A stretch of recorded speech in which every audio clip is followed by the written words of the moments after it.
This is an immediate deal breaker for me. I don't know if it's too harsh, but to me it makes complete sense. What the f you telling me for? What? I don't want to hear that shit. When a guy asks to Snapchat, I am 29 years old. I am talking to men that are no younger than 28. Why are we asking to Snapchat? Literally, there's nothing that sounds less appealing to me than having like a little Snapchat romance. I mean, like there are some guys where they ask for my number and I give them my number and then they add me on Snapchat. Because they want to see you busted wide open. You're talking to the top 10% men and they don't got to put up with your They don't got to talk to you on the phone for hours to try to, learn about your heart, your soul, your dreams and aspirations. Yeah, it doesn't matter. Usually, they hit chicks up, they get the Snapchat, and they get nudes sent. Now, get on the program or get ignored. Or you could date the average Joe. Yeah, we know you ain't gonna do that. So deal with it. Deal with all the hard times that come with chasing Long Stick Rick and Long John Ron. Learn to love it because you'll have no choice. Yes, he just sees you as a sex doll. He sees you as an object. So the Snapchat request should make total sense to you. But then again, you guys don't really see reality when a guy's really, really attractive. Convenient. I'm not kidding. That is like instant turn off. I literally think it's just a full-blown deal breaker because anyone who's like mature and actually wants to get to know someone, meet someone, have a serious adult relationship, I don't think they'll be on Snapchat. Like, That is correct. You're right. You got something right. Ding, ding, ding. You finally got something correct. You not sending boobs and booty is a deal breaker for them. You're not the one in power anymore. I run shit. You just live here. The wall is right around the corner. This is the rest of your life, unfortunately. Well, I don't give a damn. I mean, unfortunately for you, not unfortunately for the world. It's fortunately for, the dudes you chase, because they still gonna get action from you, let's be honest. Another woman lost who could have been a loving, wholesome housewife and mother. Oh well. you can be on Snapchat to talk to your friends, to look at your old memories or whatever, but if you want to like start talking to me that way, I just can't. It is so immature. Look who's talking. Immature. Have you ever considered that having a TikTok page as a grown-ass woman is immature? Have you ever pondered that? Have you ever switched that around your brain once or twice? Of course not. Of course not. Well, I've been around on 50 dates with six-figure earners and above, and here are 8 lessons that I've learned last year or this year. I need that in my life. The only lesson we really need to know from this is you're not worth it to those men. Because if you went on 50 dates with high-earning men and didn't become a wife, or at least a girlfriend out of those 50 dates, then high-earning men aren't into you. You aren't high-earning men material. But let's hear her out. Maybe she'll say something profound or have a profound revelation. Yeah, I highly doubt that. I think lesson number 1, and the most important one, is to not be that direct. I'm very direct as a person, and especially in my culture, directness in Eastern Europe is completely fine. You would be completely direct what you want. If like, hey, pick up my car, can you pick me up? Or hey, where's my flowers? You would be extremely direct. She's selfish, she's inconsiderate, she's arrogant, she's egotistical, she's full of herself, she's a ball breaker, she's a massive nag, and she's just gonna make our lives miserable. Having some little sassy bitch attitude. That's all you got. That's all you got left. That's called being extremely masculine and extremely bitchy. Top earning men have options that are sweet, soft, feminine, and ready to get on their program. And that will never be you.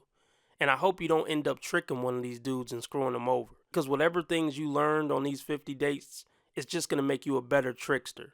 It's not really going to be who you are genuinely. Hey, it's my 4th month of being single. And the longer that I am single, the less I actually want to be in a relationship. My skin is glowing, my head is clear, and I'm thriving. So from now on, I live by the 3 Gs. I will be gaslighting, gatekeeping, girl bossing, period. And bestie, thank you for listening to my random rant. Okay, I love you always. Bye!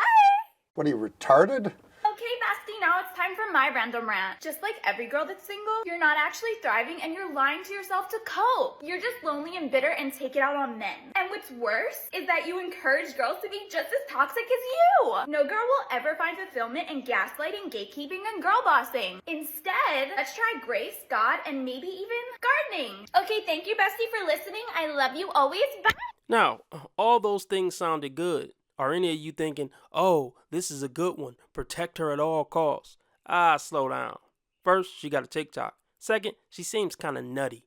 So just because she has a positive message and she's pandering to men doesn't make her a good woman. And I wonder, does she have a man? Is she married? That's a nice place behind her. I'm sure she got it from TikTok revenue. Or, okay, maybe not OF. I don't know. I'm not going to put that on her. But we know it was something that probably has something to do with what she looks like. You never know. That's the point. Or the fact that she's just a young, not fat woman. Hey, folks. We'll be back to the video in a second. Be sure to like and comment anything under the video. It's the only thing that's going to help us grow and blow this channel up. But you know how tired I get listening to these dingbats? Really, go ahead and support the content by joining the Patreon or the YouTube membership. It really gives me motivation to keep breaking down these numbskulls. For low as $5 a month, you get one exclusive video a week. And the more memberships I get, the more perks I'll add. So show some love to your sensei. How about new? Let's talk about things he does that you think are a big deal and mean a lot, but are actually bare minimum behavior and mean nothing. Or, here's another idea that's going to be very controversial. You could shut the up. The last one may shock you. I feel like a lot of women still don't really understand what bare minimum behavior means. And obviously this can vary depending on your standards, depending on how you value yourself, and just the things you prioritize in a relationship. So if you disagree with any of these, let me know in the comments. I'm totally open to conversation. Most of you stupid bitches don't deserve bare minimum. And most of you don't bring bare minimum. You don't cook, you don't clean, and you're not nice.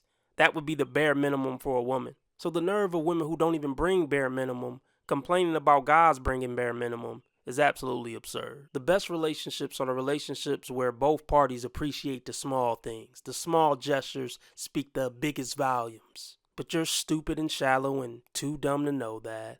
Let's get into it. Let's start off with a simple one. Opening the car door for you is bare minimum behavior and does not really mean anything. It just means that he's literally opening the car door for you to try to seem chivalrous and nice, but that does not mean that he is like the most amazing guy you've ever dated. I also think these conversations are to shame the nice guys so they can try to convince women to not settle for the nice guy. It's a way to try to downplay everything a nice guy does for you so you can find your way back to the toxic bad boys who don't give a damn about you and don't do anything for you whatsoever. And he make you Uber to his house and he won't pay you for the Uber even though he got a car and could have picked you up and lived 5 minutes down the street. He still make you Uber to him. And you got to bring the food. And he say, just don't come if you ain't going to bring the food, bitch. He texts you constantly, frequently. That means absolutely nothing. And he may just be using you as a source of entertainment and validation. Let me know if you guys want me to do a part 2, because I have a few other ones. Please, for the love of God, do not. Well, yeah, texting a woman constantly is annoying. You can only good morning beautiful a bitch so much. And I wouldn't advise the good morning beautifuls. Hey. Over the years, I've conducted research just through observation that tells me this about men who cheat. Men are 10 times more likely to cheat on a woman if she's more attractive than them. No, it's just attractive women go after the most attractive guys, and the most attractive guys are the most likely to cheat. 99.9% of the time when I see a girl getting cheated on, she is always 10 times hotter than him, and I'm going to explain why. It's because deep down within their ego, they resent you. They're like, oh, you think you're all that? You think you're gonna get all this male attention? You think you're so special? You think you're so pretty? I'll show you. This woman is fucking nuts. This woman is nuts. She's going to have issues for the rest of her life. This is a perfect example of a mid woman who think if she get lip injections and just like dye her hair blonde and do the new eyebrow trend, she's gonna be a baddie. And it's just not true. You just look like a ridiculous mid. Not a hot baddie. And you're just trying to shame the guy because, you know, he played you.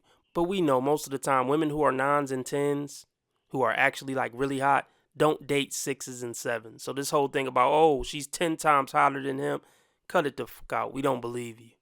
Or maybe he cheated on you because your personality isn't that great and you're not that good of a girlfriend. Ever consider that? Everyone needs to take themselves out on a solo concert date night once in their life. Tonight I got ready to go see Ray at the Forum. I put an outfit that I loved together and I raced to the city, and I had to wait in the longest line, but I got in, and although I was feeling nervous and excited and overall different that I was on my own, she performed so well and the atmosphere was so electric that I had the best time. So try it. Man, you are one pathetic loser.